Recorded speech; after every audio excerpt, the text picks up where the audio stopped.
So, Jeff, this is the cottage. It appears to be so. Yeah, sir. tell us about the cottage. Well, it's a house. It's in Cornwall. It's in Falmouth in Cornwall. It's on the end of the headland in Pendennis. And it was opened up, as you know, Nick, as a squat in 2000 and found in 2002, opened in 2003. Battled with the owners, South West Water. They finally gave us a tenancy to do the place up. Eventually doing the place up bit ended and it became a tenancy. 12 years later they gave us 2-month kick-out notice. We got within 1 day of them coming for the keys before my phone rang to say, we accept the offer to your housing cooperative of £300,000 in 2015. £3,000. That's amazing. 300,000 Oh, 300,000. Yes, to a housing co-op, which is still and amazing. It was, yes, given the place. It's out here on the point, isn't it? It's a unique. I know it's unique. Beautiful place. And we're still here, and we have lots of parties, as you know, and we're still here, and the place hopefully will, it's set to go. Yeah. And you're a commune basically. Yeah. Yeah. How does that work? Well, we've got a chalkboard. It doesn't, says there. Sometimes it doesn't. Sometimes it Mostly doesn't, it does. and sometimes it does.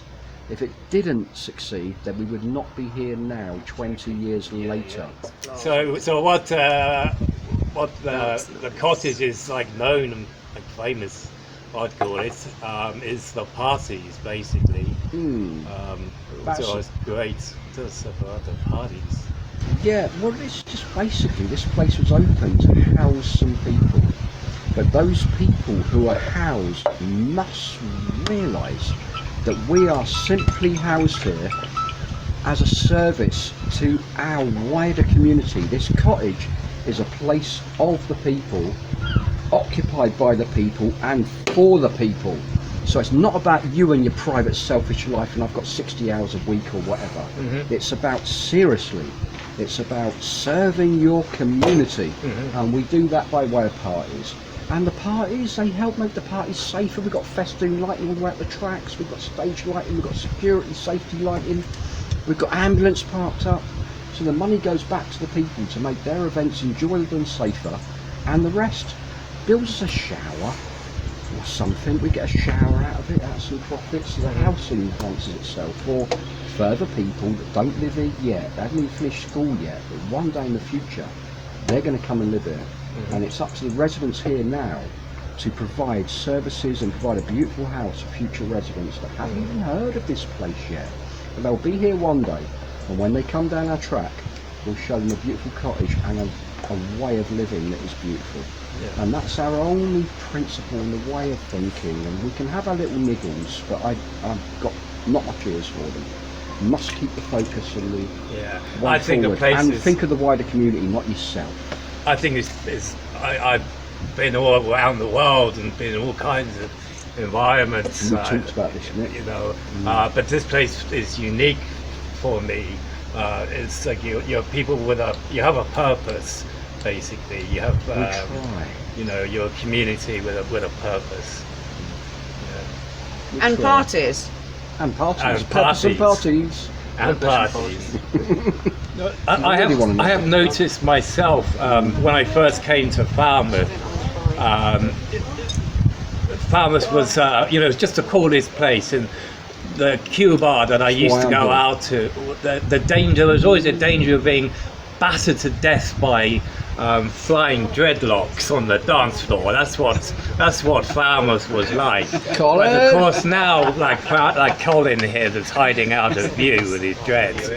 Yeah. So but here in Falmouth now there's a huge university campus. Yeah. And 3 different universities have moved their campuses here.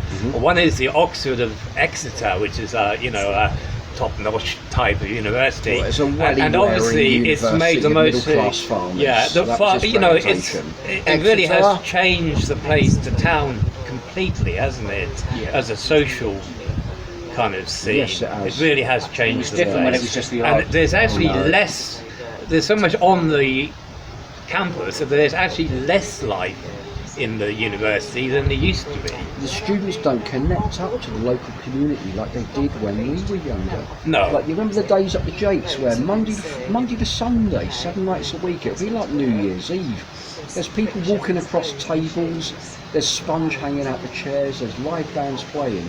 It was such a lively environment because the students did not have, they had Wood Lane campus and not a students' union. So their students' union they adopted was the Jacob's Ladder. Yeah, absolutely. And they all yeah, came, it like was, Rio and all the rest of them, all around Yeah. the world, they came to the Jacob's Ladder, and suddenly the locals and students were one community, and that gave us our strength. Yeah. And when yeah. the university was built, strength was dissipated in minibus shuttle rides for the students to come to town for shopping and then go back to your Yeah, but they accommodation. don't even use them hardly. But for me, the Q bar was the soul of the town. It was just fine. The Q bar. Q bar was and, good. It would close at 2, and all the staff and hangers on would still be there at 8 a.m. Yeah. Yeah, I used to come back from sailing trips. I would come back from the plane, come down on the bus, and I just go straight to the Q bar and stay for the night when we got home. Yeah.